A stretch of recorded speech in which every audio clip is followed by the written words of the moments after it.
palavra de Deus. E o que é que eu me dei conta, gente? Eu me dei conta que o Senhor deseja que nós... o Senhor deseja... colocou no meu coração que trouxéssemos a história da salvação para esse momento de formação e de pregação. Porque o livro do Retiro Quaresmal, que está aqui, é exatamente transformando dor em amor. E é o que nós vamos perceber ao longo da história da salvação. É a história do amor de Deus pelo seu povo. Como eu fiquei constrangida, não é? A gente não cansa de impressionar-se com o amor de Deus. Quando estávamos meditando ali sobre a queda, não é? Vamos lá, vocês estão lembrados? Primeiro dia, nós falamos sobre a criação. No princípio, Deus criou o céu e a terra. Depois nós meditamos sobre o homem criado à imagem e semelhança de Deus, com capacidade de responder, de amar a Deus. No terceiro dia nós meditamos sobre a queda, não é? A sedução da serpente infernal por inveja. Estamos essa semana trabalhando a inveja. Então, a inveja da serpente infernal, dessa condição do homem, criada à imagem e semelhança de Deus. Então, o pecado entrou no mundo, os nossos primeiros pais caíram. Mas como é bonito quando eu me deparei ali diante do catecismo da Igreja Católica, que o catecismo dizia: após a primeira queda, Deus não abandonou a humanidade. Deus não abandonou. Muitas vezes quando nós estamos, não é, entregues, nós estamos numa vida de pecado e paramos alguns instantes, a sensação que dá é que Deus nos abandonou. Deus me abandonou porque afinal eu não estou numa vida na graça. Deus me abandonou porque afinal de contas eu caí. Não, filho. Na verdade, somos nós que nos distanciamos dele quando isso acontece. Não é? Lembra que Deus vem para passear com Adão no jardim como fazia sempre. E quem está escondido? É Adão. Mesmo diante da falta de Adão, Deus veio buscar Adão. Deus veio passear com Adão no jardim. Mas Adão se escondeu. Quando nós estamos nessa situação, nós nos escondemos, nós fugimos. Fugindo de Deus, estamos fugindo da felicidade, estamos fugindo da verdade sobre nós mesmos. Então, a manifestação do amor de Deus, Deus não abandona o seu povo. E aí, nós nos detivemos ali diante da primeira promessa messiânica. Olha o quanto você está aprendendo. Isso, lendo a Sagrada Escritura, o Catecismo da Igreja Católica, quanta riqueza. E você se deparou ali com Gênesis 3,15. Talvez você está hoje pela primeira vez, estou recapitulando aqui para você ver quanta coisa já aconteceu. E ali nos detivemos diante daquela promessa, não é? Colocarei inimizade entre ti e a mulher, entre a tua descendência e a dela. Entre a tua descendência, há uma mulher, há uma descendência, ela te ferirá, ela te esmagará a cabeça e tu lhe ferirás o calcanhar.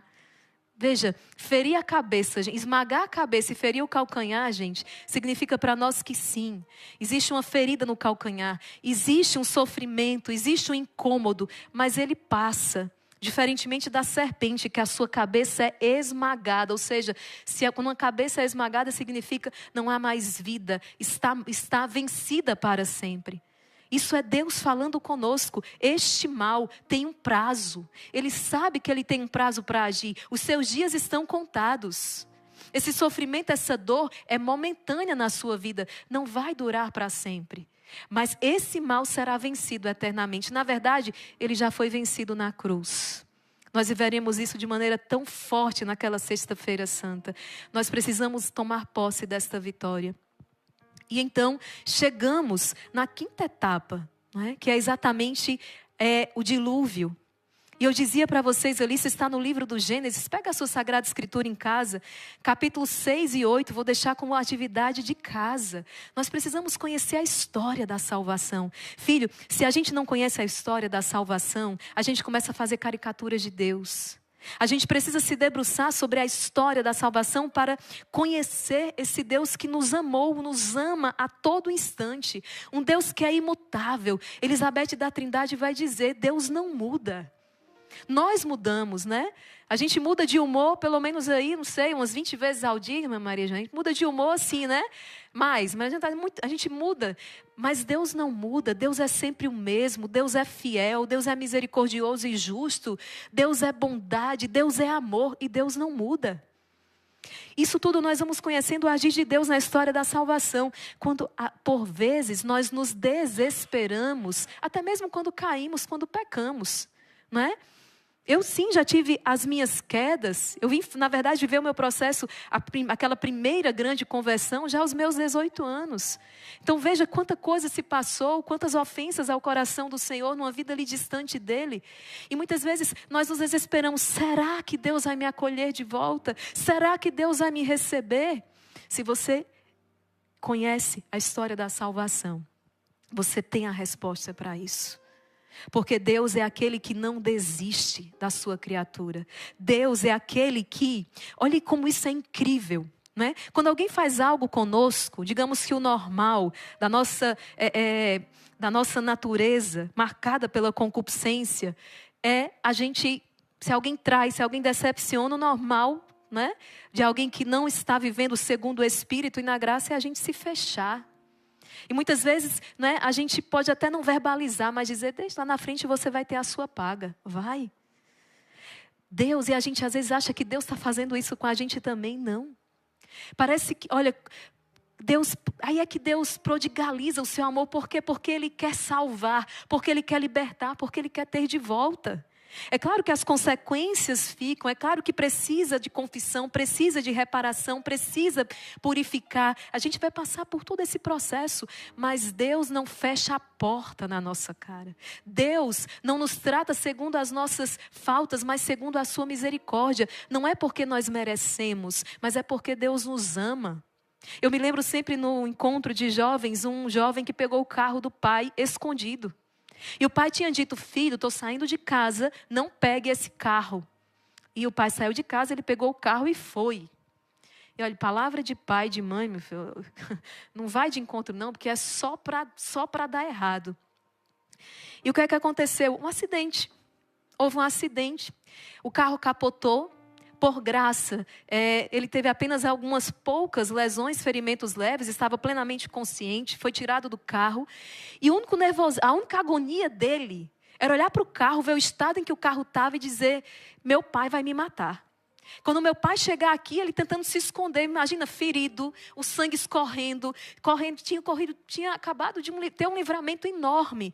Quando aquele pai aponta de longe que vem chegando, é comunicado do acidente, ele diz, pronto, acabou tudo, meu pai vai acabar comigo. Eu sobrevivi ao acidente, mas agora não sobrevivo mais dessa.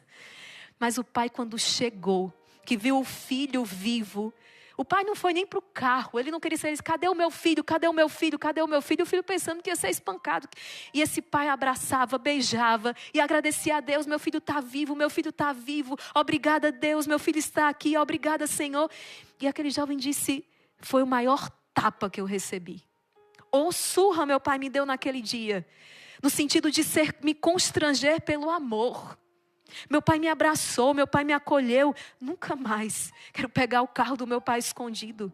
Não é porque nós merecemos, aquele filho sim. O que é que ele merecia na verdade? Uma reprimenda. Mas é por causa do amor do coração do pai. É por causa do amor do coração desse Deus. E Deus nos ama sim. O livro de hoje vai nos trazer, a meditação de hoje, capítulo 5. Está aí, página 50 do seu livro do Retiro Quaresmal, gente. Nós estávamos no estado de morte, quando Deus enviou o seu Filho único para nos resgatar. Deus nos deu no seu Filho muito mais do que nós havíamos perdido. Deus nos deu muito mais. Senhor, por que quisestes morrer por mim? O que eu fiz, o que fizeste para que me amaste tanto? Me amaste tanto assim, me amaste numa cruz, me amaste numa manjedoura, me amaste tanto. O que é o homem, o salmista vai dizer, para dele vos lembrardes, para o tratardes com tanto carinho. E olha, hoje a meditação vai nos trazer essa realidade. As nossas misérias não são capazes de esfriar o amor de Deus. O nosso amor esfria quando nós pecamos, é verdade. Mas o seu pecado não é capaz de apagar a fornalha ardente do coração de Jesus. Não é capaz de apagar a fornalha ardente, de esfriar a sua caridade. O livro vai dizer, os santos vão dizer, são antes incentivos para mais a incendiar. Ele vai dizer isso para aquela pecadora, a quem foi perdoado os seus muitos pecados, porque ela muito amou. A quem se perdoou muitos pecados, exatamente se demonstra mais amor. E assim que Deus vence a nossa resistência amando. Isso aqui já é, olha o que o Espírito Santo está dizendo para você. Com esse filho, muitas vezes, rebelde, difícil. E eu não estou dizendo aqui que Deus passa a mão na nossa cabeça, não. Deus é firme. Deus é justo. Deus é firme. Mas tudo faz porque ama. Eu não posso agir daquela maneira para saciar um apetite sensível por causa de uma paixão desordenada, por causa daquele ímpeto que vem, não. Deus age porque ama, inclusive quando corrige. Quantas vezes eu, irmã Maria e Raquel, fui para cima daquele sofazinho verde na minha casa. Tinha um nome isso aí, castigo. Filha, sofá verde. E ficava ali 10, Deus sabe quanto tempo eu passava. Quando eu perguntava, mãe, está na hora de eu sair? Ela dizia, se perguntar, vai passar mais tempo. Vixe, Maria, uma criança. E eu andava do sofá verde, ainda bem que o sofá era grande. Eu ficava andando de uma ponta para outra. Eu tinha aprontado. Era minha mãe me educando. Castigo, às vezes a gente pergunta, mas será que Deus castiga? Depende do que você entende por castigo. Um pai que não educa, que não corrige, ele está sendo no mínimo leviano, ele está sendo irresponsável, ele está criando um animalzinho. Ele não está criando um ser humano que vai cooperar para o bem da sociedade. Ele não está criando alguém que vai ter então buscar a salvação da sua alma, crescer na virtude. Um pai que ama, corrige. Deus é um Deus que nos ama e corrige. Estamos aqui no dilúvio. Gênesis 6:8. Vai cair, irmão, uma torrencial aí sobre a terra, uma tempestade. Vai cair uma tempestade. Eu falava, pode ser que nós não estamos vivendo o dilúvio das águas. Não estamos. Deus fez uma promessa que não mais se abateria sobre a terra. Mas nós estamos vivendo o dilúvio das ideologias. Nós estamos vivendo o dilúvio dos vícios. Nós estamos vivendo o dilúvio da libertinagem, da exaltação do pecado como algo a ser buscado. O pecado está na vitrine, o pecado está no outdoor. Tornou-se de repente, é bonito pecar. E parece que é cafona e é brega obedecer à lei do Senhor. Noé não fez caso disso. A palavra vai dizer, Gênesis 6:8. A terra inteira se corrompeu. Mas Noé permaneceu íntegro. Noé permaneceu reto. Noé permaneceu fiel. Noé, a palavra vai dizer, Noé é justo. É um homem justo. E porque ele se manteve fiel àquilo que ele recebeu, ele encontrou graça diante de Deus. O mundo vai zombar de Noé. Tolo, fazendo uma arca, tem nem sinal de chuva. Que besteira é essa? Só você para acreditar numa história dessa. Tivemos uma polêmica aí recentemente a respeito do Apocalipse, porque Jesus está voltando. E o mundo zombou disso. Nós não temos dúvida. Ah, irmã Maria Raquel, mas passaram 2000 anos, não voltou. E quando... Uma coisa é certa. Nesses 2000 anos nós não vimos a segunda vinda de Jesus, de fato. Mas você já viu a partida de muita gente. Você já viu a partida de muita gente. Ou seja, Ele está vindo, nós estamos indo, esse encontro definitivo acontecerá. E não dá para a gente ficar brincando, não dá para a gente ficar distraído. Mas o mundo vai zombar. Quando um jovem se coloca ali e dizer, sim, estou observando, estou vivendo a castidade no meu namoro. Sim, estou buscando, estou observando os mandamentos do Senhor. O mundo vai zombar. E não precisa ser o mundo não, é dentro de casa, vou acordar na madrugada para rezar. Aquela risadinha que não precisa dizer nada, a gente já entendeu o que foi. Né? Vou acordar na madrugada. E aí todo mundo se incomoda. Todo mundo não vai se incomodar se vir à noite e chega no outro dia de manhã em casa porque estava num carnaval. Não vai se incomodar se é uma final, se é um jogo de futebol. Mas se é para rezar, vai incomodar. Vai incomodar. Não vai incomodar se gasta um dinheiro enorme em 4 dias de carnaval, mas se pega R$10 para ir para o retiro do Instituto Hesed, tem problema. Se pega um ônibus, um avião, um carro para se mandar daqui para outro estado, para pular um carnaval, é normal. Mas se demanda daqui para outro estado para participar do Misericórdia Brasil, enlouqueceu. Ou não é assim? Nós somos diante desse mundo, nós somos esse escândalo. Já está na palavra. Mas nós precisamos, como Noé, permanecermos fiéis à palavra, à promessa que foi feita, aquilo que Deus nos falou. Nós não somos pessoas amarradas pelos mandamentos. Pelo contrário, a observância dos mandamentos faz de nós pessoas livres. Nós somos livres para obedecer, coisa que o mundo não é. O mundo não é livre para obedecer. Nós somos livres no Senhor. E observar os mandamentos nada mais é do que buscar a perfeição do amor. Jesus vai dizer, todos os mandamentos se resumem nisso aqui. Amar a Deus acima de todas as coisas e ao próximo como a si mesmo. Então todos os 10 mandamentos, eles convergem para isso. Quando nós observamos o preceito dominical. Quando nós guardamos os dias de preceito, quando nós não falamos o nome de Deus em vão, quando nós não cometemos adultério, quando nós não cobiçamos aquilo que é do próximo, quando nós vivemos a pureza, nós estamos exatamente buscando a perfeição do amor. Tudo vai passar. A fé, a esperança, a palavra vai dizer, tudo isso vai passar, mas o amor permanecerá. E quando nós observamos os mandamentos, estamos buscando essa perfeição do amor. Noé não discute com Deus. Você podia não ter deixado esses mandamentos, você podia não ter feito... Já percebeu que a gente fica, né? Noé não está discutindo com Deus e ele vai construir aquela arca enorme. A obediência da fé. Deus sabe o que faz. Eu não sei, eu não tenho a menor ideia. Mas eu sei que Deus sabe o que faz. Deus sabe o que está fazendo. Se Ele suscitou no meu coração acordar na madrugada, Deus sabe o que está fazendo. Eu vou ouvir a voz de Deus que bate no meu coração ou vou ouvir a voz do mundo? Em casa me chamam de louco, louca. No trabalho me chamam de louco, de louca. Mas eu vou ouvir a voz de Deus. Que está dizendo, filho, filha, você precisa viver esse retiro quaresmal como nunca você viveu antes. Para muitos, será o último. Tenha certeza disso. Para muitos, é a última oportunidade. Olha, nós não devemos nos desesperar diante das nossas misérias, porque nós temos um Deus que nos ama. Você que está aqui nessa pregação hoje, talvez você esteja dizendo, irmã Maria Raquel, calma aí, estou chegando agora, ainda não conheço direito os mandamentos, ouvi falar que eu preciso ir à missa aos domingos. Calma aí, que eu ainda estou começando. Deus tem paciência conosco. Eu louvo a Deus por sua presença aqui. Um dia, eu também não sabia, não entendia ainda nada desses pormenores.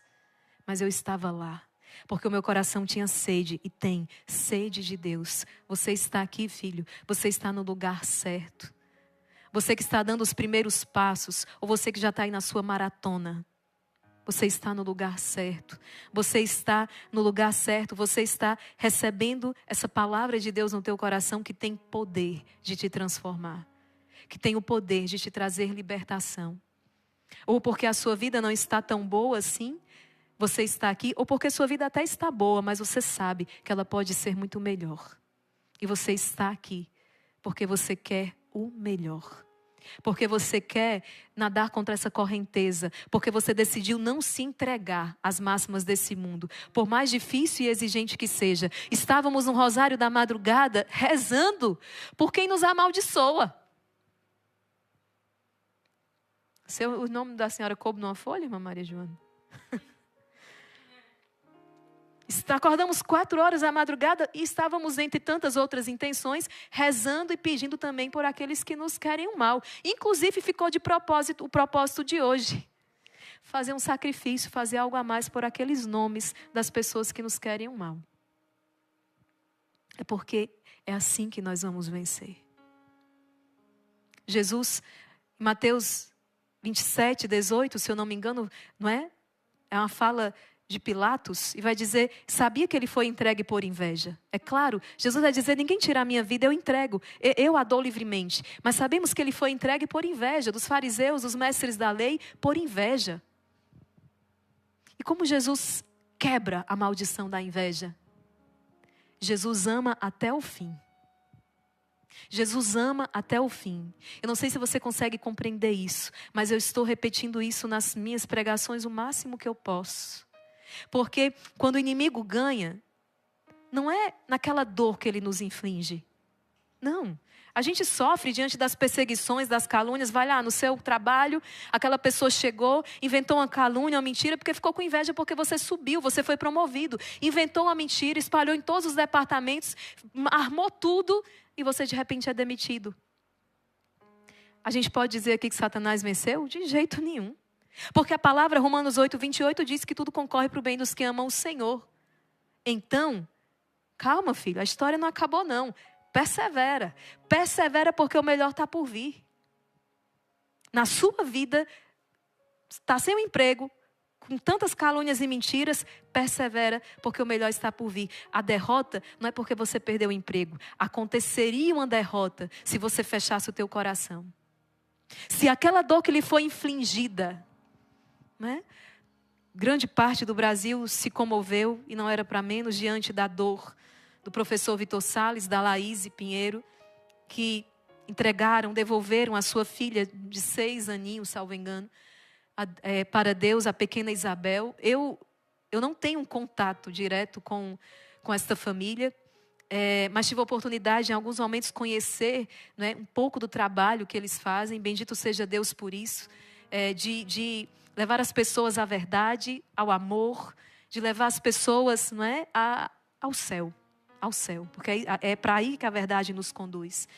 E quando me deparei com essa notícia, parecia que era comigo. Sim, parece que um chão se abriu, de repente um vazio. Mas isso é muito bonito, é a comunhão. A comunhão que nós vivemos exatamente porque somos um mesmo corpo. Olha só, eu nunca falei com essas pessoas.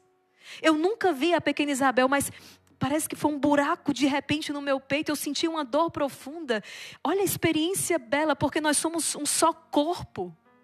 Nós somos um só corpo. Quando um membro sofre, todos os membros sofrem com ele. Olha que experiência profunda. E a partir dali já comecei a rezar, já começamos a pedir, já começamos a interceder. Em sufrágio desta pequenina alma que certamente contempla a Deus. E pelo consolo e fortalecimento desta família. E quantas pessoas têm se convertido a partir dessa experiência, dessa dor, desse calvário que toca esta família. Por quê? Porque eles estão como Maria aos pés da cruz. Eles estão de pé. Eles têm a certeza da ressurreição. Eles sabem que o sofrimento e a dor é momentâneo. Porque o mal já foi esmagado pela cabeça da serpente infernal. Entende? Então, eu estou desempregado. Meu esposo saiu de casa. E tantos outros dramas que nós vivenciamos. Fui expulsa de uma comunidade. Quantos santos foram expulsos? Até São Francisco, da ordem que ele mesmo fundou. Ninguém está livre disso não, viu? Ninguém está livre disso não. Maria Joana olhou para mim assim, ela levantou a sobrancelha. Se for um caminho de purificação, de santificação... Então, pessoas que... Mas eu na cara de choro aqui. Ninguém está salvo. Só pedimos que se for, que seja por uma injustiça. Deus me livre de ser mandado por uma causa justa, mas por uma injustiça, né? Mas eu estou dizendo isso porque o inimigo não vence aqui. Não vence São Francisco quando ele é expulso da ordem que ele fundara, por perseguição. São Francisco e tantos outros santos que passaram por isso. Não. Por quê? Porque tudo concorre para o bem dos que amam o Senhor. Agora é na dor permanecer olhando. Permanecer com os olhos fitos em Jesus. E dizer, é só mais um capítulo. Não é o fim dessa história não. E não deixar que a raiva, não deixar que o ódio, a desconfiança, a incredulidade, sabe, a vingança, nada disso entre no teu coração. Nada. Entrega tudo ao Senhor que Ele vai cuidar. Entrega tudo ao Senhor porque Ele cuida de ti. Deus tem um emprego melhor para você. Deus vai te devolver uma família ainda mais harmoniosa do que um dia ela foi. Você que hoje está com uma família em ruínas, creia nessa palavra. Se você é aquela pessoa que está buscando a Deus, eu não tenho nenhum medo de dizer isso não, eu digo com toda a convicção do meu coração. Se você ama o Senhor, eu estou ancorada na palavra. E essa palavra não mente não. Tudo concorre para o bem dos que amam o Senhor. Tudo concorre para o bem dos que amam o Senhor. Então, veja, nós estamos aqui, abra sua Bíblia no capítulo 6. Gênesis 6, não é? Corrupção da humanidade. No início aqui do capítulo. E mais adiante, no versículo 9, não é? Noé era um homem justo, perfeito no meio dos homens de sua geração. Ele andava com Deus. Gente, Deus, quando viu o estado de corrupção que a humanidade estava, Ele disse, eu vou destruir tudo isso aqui. Não dá. É o castigo que nós falávamos em que sentido? Do pai que ama o filho. Castigo, a raiz dessa palavra etimológica vai dizer fazer puro. Fazer puro. Deus precisa purificar. E Deus vai purificar por meio do dilúvio, mas Deus olha para Noé e vê Noé um homem justo e diz a palavra, ele encontrou graça diante de Deus. Agora, olha isso aqui, ele andava com Deus. Irmã Maria Raquel, você tem andado com Deus? Ou você solta a mão dele às vezes e vai fazer do teu jeito? Quando você se encoleriza com o seu irmão, não é? Quando você quer olho por olho, dente por dente. Quando você cede à preguiça. E aqui poderíamos pegar aí os pecados capitais. Quando você deixa a inveja entrar, a vaidade. Cada um sabe qual é o seu calcanhar aí de Aquiles, né? A sua fraqueza. E quando você cede ali, você soltou a mão de Deus e foi andar sozinho. E cuidado, porque foi numa dessas andanças sozinhos que Adão e Eva foram então envenenados. Filho, você tem andado com Deus. Aquele que anda com Deus é aquele que está decidido a amar. Não é fácil, mas aquele que está disposto. Olha, eu penso numa pessoa miserável. Uma pessoa miserável. Eu todo dia vou descobrindo uma nova fraqueza. Digo, que a palavra diz que o amor é paciente. Deus tem paciência comigo. Mas uma coisa me deixa feliz, porque a pessoa que se sabe boa, santa, a pessoa que se considera boa, santa, essa pessoa ela está correndo um perigo tão grande, ela ainda não se enxergou à luz de Deus. Porque quando nós nos enxergamos à luz de Deus, está aí na vida de São Padre Pio. São Padre Pio, um santo cura-dares, um santo Antão, quando esses santos... E olha que eu estou falando de santos, mas quando em determinado momento da vida deles, eles enxergam a sua alma, a luz de Deus, eles só faltam morrer. Morrer, porque há muita coisa em mim que precisa ser ajustada. Mas Deus quer ver o nosso esforço. Deus quer ver, fiz tudo errado ontem. Mas acordei hoje 4 horas da madrugada, Senhor, eu quero fazer tudo certo hoje, me ajuda. E é isso que Deus quer e espera de nós. Deus não espera o nosso sucesso, mas Deus espera que nós nos esforcemos ao máximo. Eu preciso hoje ser melhor do que ontem. Isso que é o novo rema aí da irmã Terezinha Letícia, né? Hoje melhor que ontem. Vamos adotar esse rema aí. Hoje melhor que ontem. Se a gente fosse melhor 1% a cada dia, a gente chegava lá. Nós temos o dever, nós que estamos aqui, nós temos o dever de sairmos dessa quaresma diferentes. De sairmos dessa quaresma mais configurados a Cristo. Sim. Porque Deus está derramando a sua graça. Porque Deus nos está sustentando com a sua misericórdia. E olha, gente, só para nós termos então uma pálida sombra do que é essa misericórdia de Deus. Eu quero partilhar com vocês a conversão de Jacques Fesch. Eu não sei se pronuncia assim, mas em português está escrito assim. Então estou lendo tal qual está escrito. E olha que interessante, não é? O assassino convertido que poderá ser beatificado. Eu estou falando aqui de uma pessoa que tirou a vida de outra pessoa. Num assalto, numa fuga. Ele tirou a vida de um pai de família. E foi preso. E foi condenado. Nós estamos aí no ano de 1954 na França. E foi condenado. E era pena capital. Era morte. Você pagava com a vida. E olha como tudo aconteceu. Mas como assim, Maria, que um criminoso, então, pode entrar no processo de beatificação? Porque esse homem teve a coragem de chorar os seus pecados, que é a resolução de hoje. Felizes os que choram. A palavra vai dizer as bem-aventuranças, bem-aventurados os que choram, porque serão consolados. Porque serão consolados. E aí nós vemos hoje uma tentativa de fazer o seguinte: vamos fazer aqui uma ginástica, vamos fazer aqui uma engenharia para dizer que aquilo não é pecado, porque aí a consciência fica bem. É a relativização, não é? Então não se pode chorar os pecados, não tem... O caminho é negar que o pecado existe. Gente, isso é tão simples. Olha, pensa o seguinte. Digamos que você foi diagnosticado com câncer. Está lá, está o exame comprovado cientificamente. Aí o que é que acontece? Você vai ao médico, ele olha os seus exames e ele diz assim: não há nenhum câncer aqui, pode ir para casa. E você sai com o diagnóstico na mão de câncer, feliz da vida, porque o médico disse que você não tinha câncer. Olha que asneira. Isso está acontecendo nos nossos dias com relação ao pecado.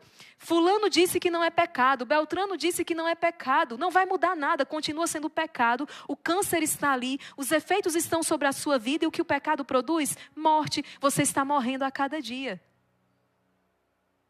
Então, pode muitas vozes se unirem e dizer: não há pecado. Se a igreja, na autoridade que lhe foi conferida, coluna, sustentáculo, fundamento da verdade, se a igreja, no seu magistério, a sua doutrina milenar, disse que isso aqui é um defeito do amor, não é? Porque o pecado é essa deficiência no amor. Na verdade, o pecado é um ato de puro egoísmo. Não estamos buscando a nossa salvação, não estamos buscando, né, o bem dos demais, não estamos buscando agradar a Deus, não. Só estamos pensando num apetite sensível em que aquilo faça bem a mim, ainda que destrua tudo ao meu redor. E, na verdade, o primeiro a ser destruído somos nós. Então, eu estou falando aqui de um homem que tirou a vida de outro, mas que pode entrar no caminho de beatificação. Por quê? Porque esse homem teve a coragem de chorar os seus pecados. Eu e você, nós precisamos chorar os nossos pecados. Nós não podemos... Eu estou falando com muitas pessoas que já caminham, mas que abandonaram o exame de consciência. Já não fazem mais o exame de consciência. Já perderam a sensibilidade nos seus atos. Hoje, eu confesso para vocês, eu senti hoje quando eu cheguei no Rosário. Por algumas razões a gente entrou em cima da hora. Então entramos um tanto quanto agoniados por algumas questões de bastidores que acontecem e vocês não sabem. Mas quando eu cheguei ali que começamos a rezar Pai Nosso, Ave Maria, eu senti Deus dizendo assim: parem um instante. Falem, não é? Digam que me amam. Me cumprimentem com calma. Eu senti isso no meu coração e por isso eu parei. Eu diminuí a velocidade. Nos atrasamos, entre aspas, bastante. Vocês viram que eu tive que correr depois. Mas Deus mandou. Deus falou. Eu senti o coração de Deus. Eu disse: opa, peraí. Deus está pedindo atenção. Entende? Deus está dizendo: calma. Deixa eu ficar um pouco aqui com vocês. Porque o coração de Deus está dorido demais. O coração de Deus está dorido, está doído demais. Se nós que amamos de maneira tão imperfeita, estamos sofrendo, vendo o rumo que caminha a humanidade, imagina o coração de Deus. Ele resolveu, como diz aquela canção, um Deus que resolveu ter coração em Jesus. Um Deus que resolveu ter coração em Jesus, então, por amor, tornou-se capaz de sofrer para nos testemunhar o seu amor. É a meditação do livro de hoje. Eis, Margarida, eis o coração que tanto amou o mundo e que não recebe senão desprezo e ingratidão. E mais, não é chorar só os meus e os seus pecados, mas é chorar também o pecado dos outros.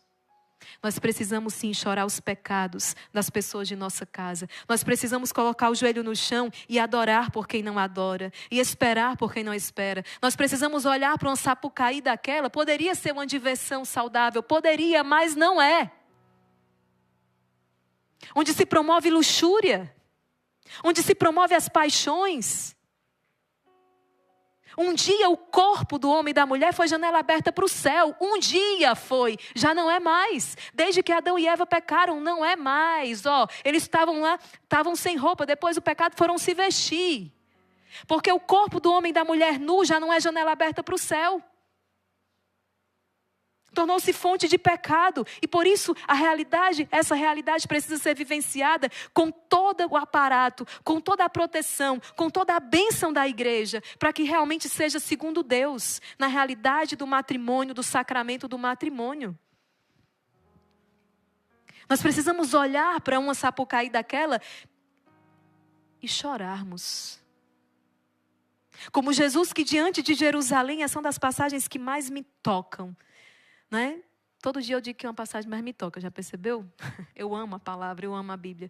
Mas eu estive na Terra Santa, e na primeira vez, eu tive a graça de 2 vezes estar lá. Na primeira vez, quando eu cheguei naquela capela, é um nome numa língua diferente, eu não decorei, mas é das lágrimas, da lágrima de Jesus, onde Jesus chora, né? E quando eu cheguei ali, que daquele lugar dá para ver Jerusalém, é uma capela, dá para ver toda a cidade santa. E aí, a inscrição ali, a meditação, Jesus que olha e diz, Jerusalém, Jerusalém. Quantas vezes eu quis reunir os teus filhos como a galinha reúne os pintinhos debaixo de suas asas. Quantas vezes, mas vós não quisestes. Mas vós não quisestes. E Jesus chorou. Jesus chorou. Quantas outras vezes Jesus chora. Ao longo do Evangelho, Jesus chora diante da morte de Lázaro. Jesus chorou. Não é por causa da dor dele. Mas na verdade, a dor dele é a dor do filho, é a dor do irmão. É a dor daquele que está tendo a última oportunidade e está dizendo não, não quero. Santa Teresinha chora quando se depara com um Pranzini. Um outro criminoso. Estamos aí na França também. Século XIX, talvez início do século XX, não sei precisamente, mas estamos ali, mesma coisa, não é? Decapitação, pena capital. E Teresa toma conhecimento através dos jornais que chegam que aquele homem, ele matou, se não me engano matou 3 pessoas, foi um crime bárbaro. E Santa Teresinha começa a rezar por aquele homem, rezar pela conversão. Não é que Santa Teresinha não está dizendo que ele não tem que responder pelo que ele fez. Mas o que está doendo no coração de Teresa é que aquele homem morra de maneira impenitente. Ou seja, que ele se condene eternamente. Se nós passamos diante de uma realidade dessa, de um carnaval como esse, e o nosso coração não dói, acenda o sinal vermelho porque tem alguma coisa errada. Tem alguma coisa errada com a gente. Nós não podemos nos acostumar que as almas se condenem ao inferno. Nós não podemos nos acostumar com que Jesus seja desprezado. Nós não podemos nos acostumar com isso. Que as famílias, que as casas se tornem antros de perdição. Que, como diz Nossa Senhora em La Salette, que os conventos se tornem cloaca de impureza. Nós não podemos nos acostumar a isso. Isso precisa doer em nós, isso precisa mover o nosso coração ao sacrifício, à penitência. Quando Jacinta, vidente de Fátima, tem a visão do inferno, essa menina chora, essa menina não consegue compreender como é que essas almas vão para lá. Por que elas não se convertem? E começa a fazer sacrifício, começa a fazer penitência. Não adianta eu pegar um carnaval e vou falar porque aconteceu isso, aconteceu aquilo. O que eu fiz para mudar aquela realidade? O que eu estou fazendo para que aquelas almas se convertam? Eu não quero nenhuma delas no inferno, não.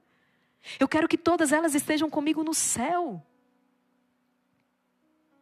Aqueles da minha casa.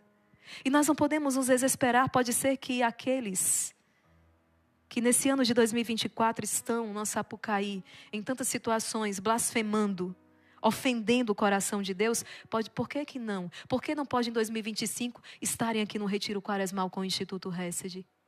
Por que não? Você não crê no poder de Deus? Vamos rezar por isso? Vamos nos sacrificar por isso? Porque um dia alguém se sacrificou por mim. Um dia alguém chorou por mim. Um dia alguém suplicou por mim. Um dia alguém fez isso também por você. Não somos melhores do que ninguém. Não somos melhores do que ninguém. E olha, na noite então de 28 de fevereiro de 1955, Jacques teve a sua conversão. E olha, gente, estava deitado, olhos abertos, pela primeira vez sofrendo na vida. Esse homem roubou, esse homem abandonou a sua família, esse homem fez tanta coisa errada, só pensava em si. E por fim tirou a vida de um outro, de um policial. E ele está na sua cela, só esperando a sua decapitação. E olhe o que ele escreveu então no seu diário. Eu estava deitado, olhos abertos, sofrendo pela primeira vez na minha vida. Repentinamente um grito saiu do meu peito. Um grito. Eu gritei, meu Deus! E como um vento impetuoso que passa sem que soubesse de onde vem, o Espírito do Senhor me agarrou pela garganta. Eu tive a impressão de um infinito poder e de uma infinita bondade que daquele momento me fez crer com convicção que eu nunca estive abandonado. O que nós partilhávamos no início. Depois da queda, Deus não abandonou você. Deus não abandona os seus filhos. Jacques está dizendo, eu tive a convicção de que Deus nunca me abandonou. Ele se encantou por São Francisco, por Santa Teresa d'Ávila, por Santa Teresinha, a quem chamava a minha pequena Teresa. E na prisão dizia que havia duas formas de se viver. Rebelar-se contra a própria situação ou adotar um estilo de vida monástico. Estava numa cela, preso. Ele optou pela segunda. Diante dos dramas da sua vida, só tem duas opções. Revoltar-se contra a situação ou resignar-se. Renovando a confiança em Deus, sabendo que esse drama, esse sofrimento é momentâneo, mas a glória reservada é eterna. Jacques faz então a segunda opção.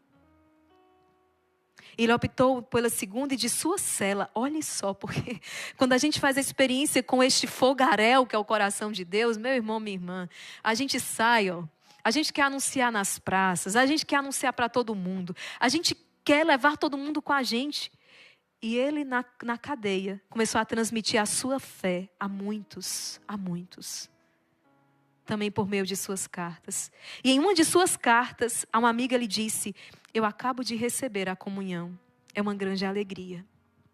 Eu vivo, já não eu, mas Cristo que vive em mim. E ele disse, tenho a certeza de começar a viver pela primeira vez.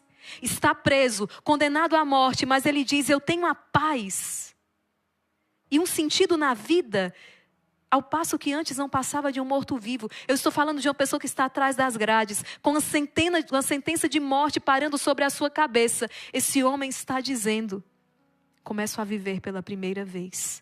Tenho paz e sentido na vida como nunca antes. Ele chorou os seus pecados. Eu partilhava com vocês que outro dia fizemos um encontro de jovens. O encontro foi maravilhoso. Muitas curas, muitas libertações, maravilhoso. Mas chegou o domingo. E eu não tinha notícia que aqueles jovens tinham chorado os seus pecados. E eu comecei, não fosse a fé em Deus, eu tinha me desesperado. Porque eu sei que se não há choro, se não há arrependimento, se não há choro, se a gente não chora os pecados, não há conversão. Então não há metanoia, não há transformação de vida. Aquela cura, aquela libertação, se não há arrependimento. Falei isso na palavra de Deus que sai nesses próximos dias. Reconhecer que eu errei. Reconhecer. Reconhecer que eu maltratei a minha família. Reconhecer que eu não fui para as minhas co-irmãs, a religiosa que eu sou chamada a ser. Reconhecer que eu não fui, que eu não cumpri os meus deveres como um pai de família. Reconhecer que eu posso sim ser uma mãe melhor. Reconhecer que eu posso ser um filho melhor. Quando eu saí de casa, quantas vezes, e hoje eu ainda sinto o desejo, quando eu encontro os meus pais, minhas irmãs, de pedir perdão. Perdão porque eu poderia ter sido melhor. Perdão porque eu poderia ter amado mais. Perdão porque eu poderia ter feito mais. É bonito, Santa Teresa dos Andes, monja carmelita, um dia antes da sua entrada no Carmelo, ela chega para cada uma das pessoas da sua casa, ela se ajoelha e pede perdão. Ela está indo embora de casa, mas ela não pode sair sem pedir o perdão. Qual a última vez que você se ajoelhou diante de alguém para pedir perdão? Eu estou ouvindo você dizer daqui, irmã Maria Raquel, faz tempo que eu não me ajoelho nem nos pés do padre, para receber a confissão sacramental.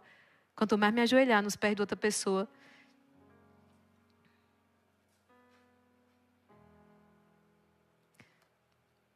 em alguns mosteiros, conventos, né, uma prática antiga de se beijar os pés do outro.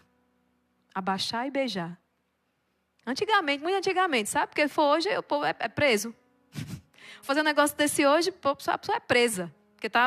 Porque é uma, não sei, está faltando com os direitos humanos, né? Não precisa esperar ninguém mandar, não. Se foi você, sua iniciativa, se o Espírito moveu, faz. Pedir perdão.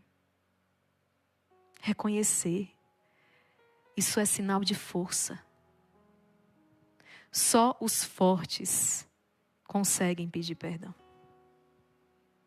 Entende? Aqueles que sabem que o Senhor é a sua força. Aí sim começa uma vida nova.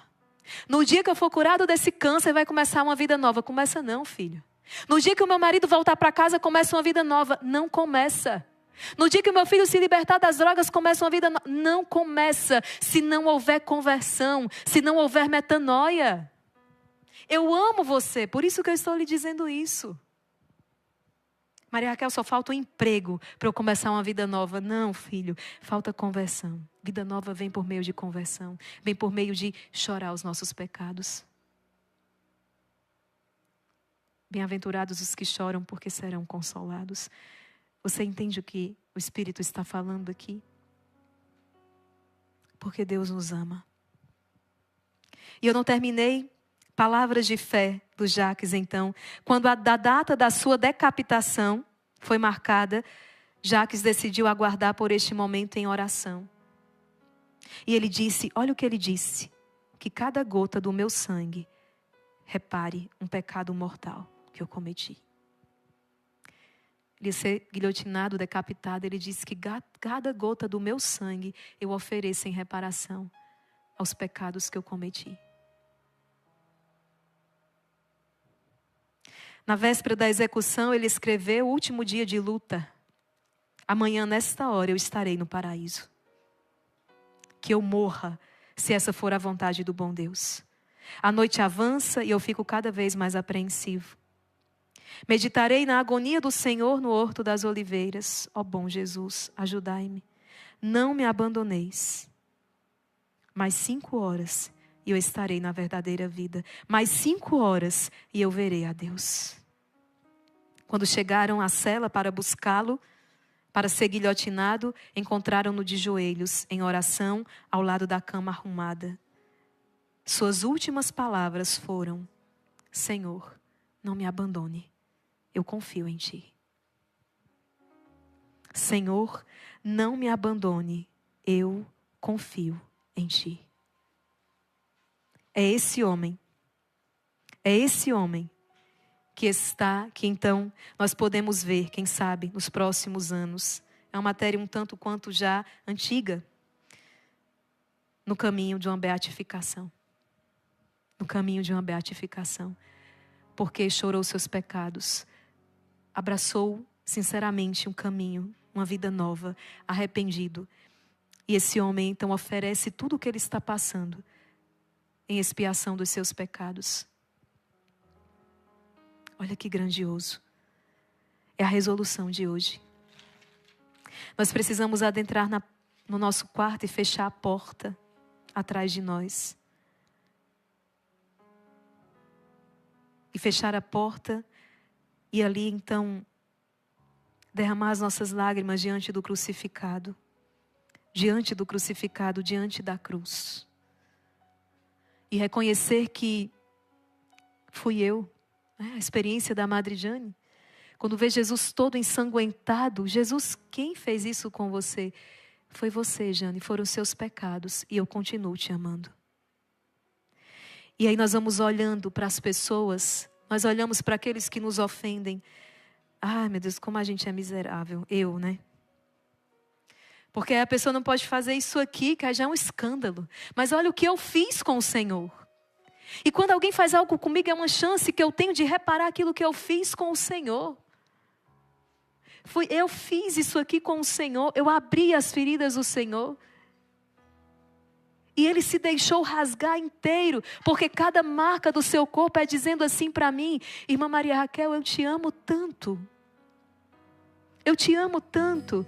A gente se aproxima da cruz e pensa que vai encontrar a face de um Deus raivoso, que vai encontrar a face de um Deus embravecido, que vai encontrar a face de um Deus furioso, mas não, a gente encontra a face de um Deus amor.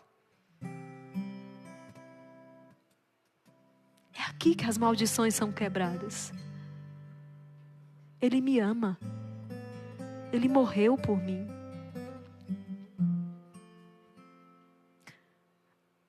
A humanidade se corrompeu. O Senhor mandou o dilúvio.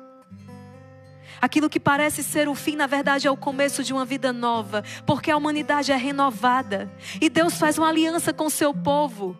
A gente só lembra do dilúvio, a parte do castigo, mas a gente esquece que em Noé se dá então a primeira aliança de Deus com o seu povo. Gênesis de 6, capítulo 6 a 8, lê em casa. Deus sela uma aliança com o seu povo, Ele promete, não mais o dilúvio se abaterá sobre a terra, e Ele deixa o arco-íris no céu, que não é sinal de outra coisa senão de um Deus que fez aliança com o seu povo, de um Deus que não nos abandona, de um Deus que está conosco, do Gólgota, do Tabor ao Calvário, de um Deus que caminha conosco, mesmo nas ruelas, nas áreas escuras da nossa vida, um Deus que nunca nos abandonou. Todos te abandonaram muitas vezes, mas Ele nunca. Onde estão aqueles que te condenavam, mulher? Foram embora. Não te condenaram mais. Eu também não te condeno. Vá em paz e não tornes a pecar. Meu convite não é para que você se lance nos braços de um Deus vingativo e justiceiro, de um Deus furioso, de um Deus manipulador, de um Deus ditador. O mundo pintou esse quadro para você. Deixa eu te dizer, esse Deus não existe.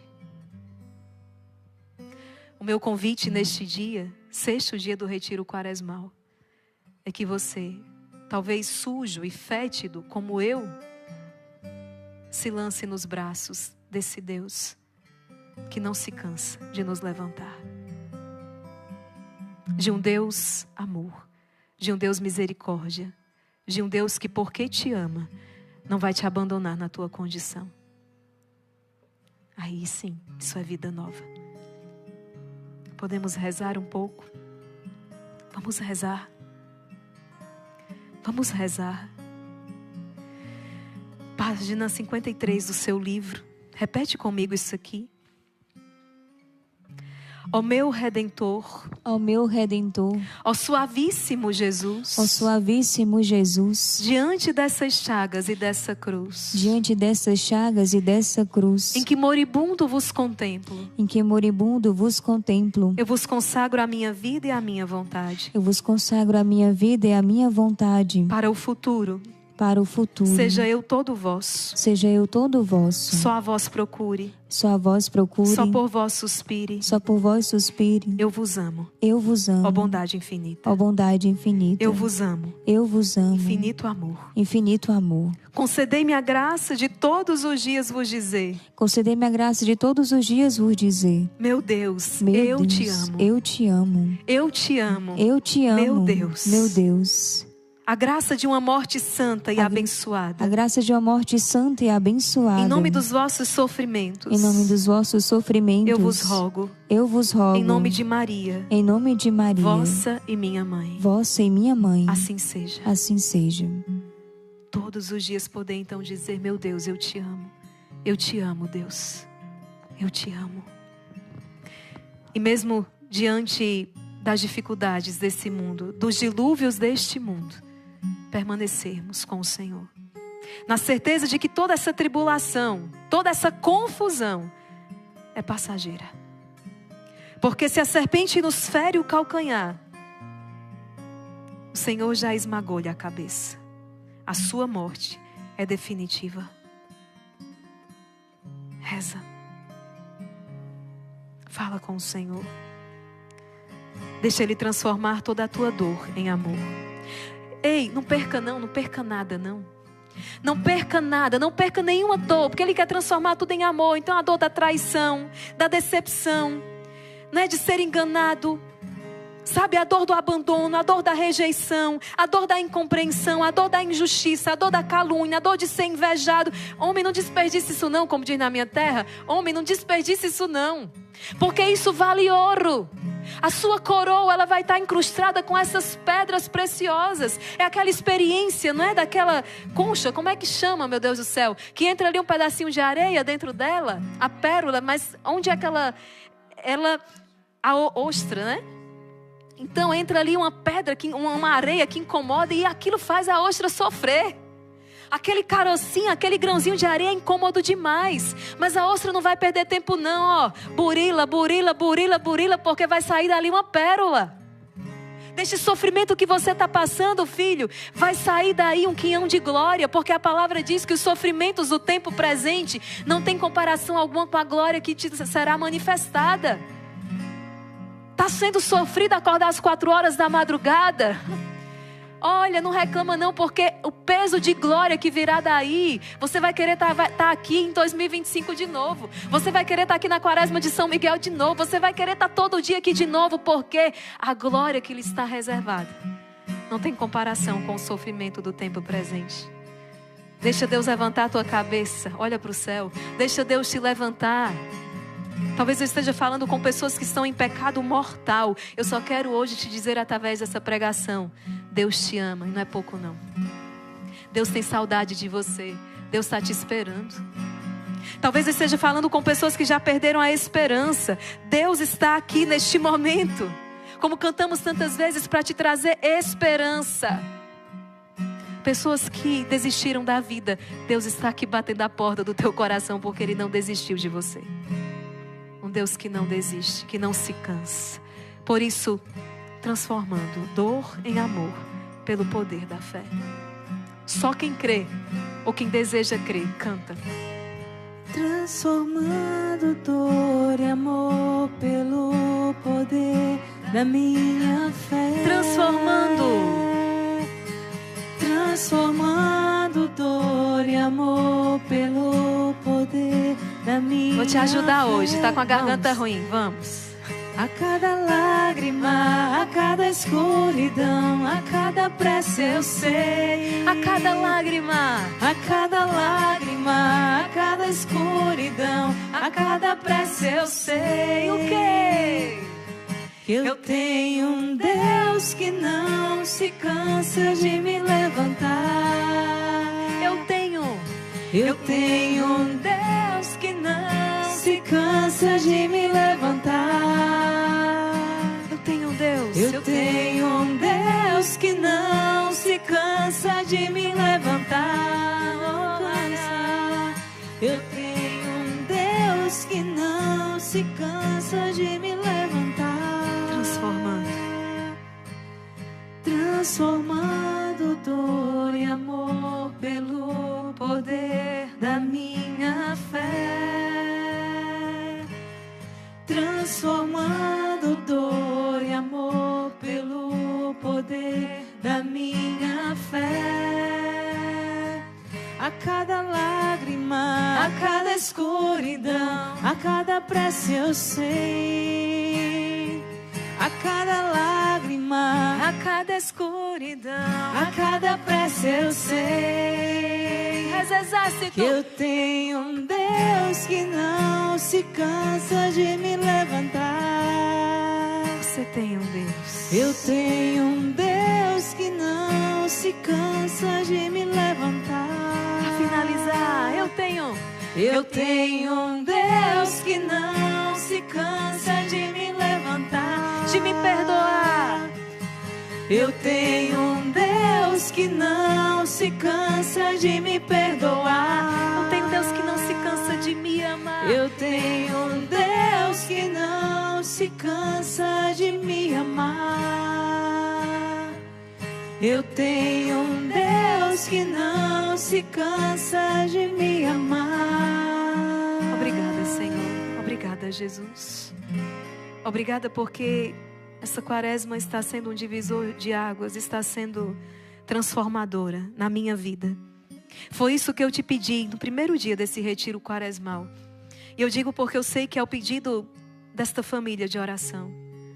Não permita que eu saia desta quaresma a mesma pessoa. Eu não quero parar. Eu quero caminhar, eu quero avançar. Eu não quero desistir de me configurar a Ti. Eu posso ser a cada dia melhor.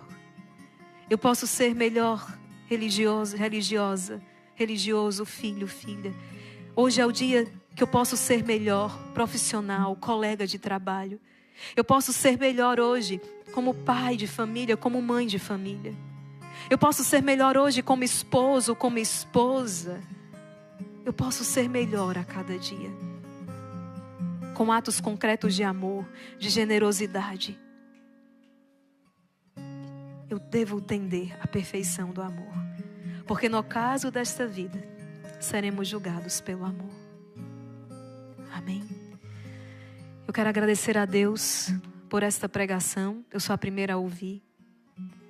Eu quero agradecer a Deus porque todos os dias Ele repete isso ao meu pé do ouvido. Poderoso é só aquele que ama. Os homens deste mundo pensam que são poderosos porque mandam. Coitados. Pensam que são poderosos porque são temidos. Poderoso é unicamente aquele que ama.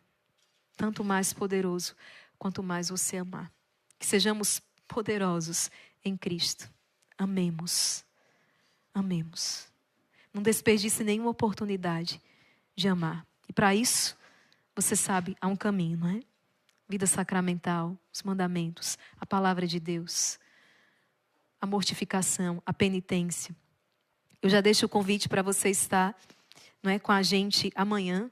Olha, amanhã nós vamos para a Torre de Babel. Ô, confusão. Amanhã a gente vai para a Torre de Babel. Ô, confusão, um monte de língua diferente. Por isso que amanhã a resolução é silêncio. Vamos resolver a confusão, vamos silenciar.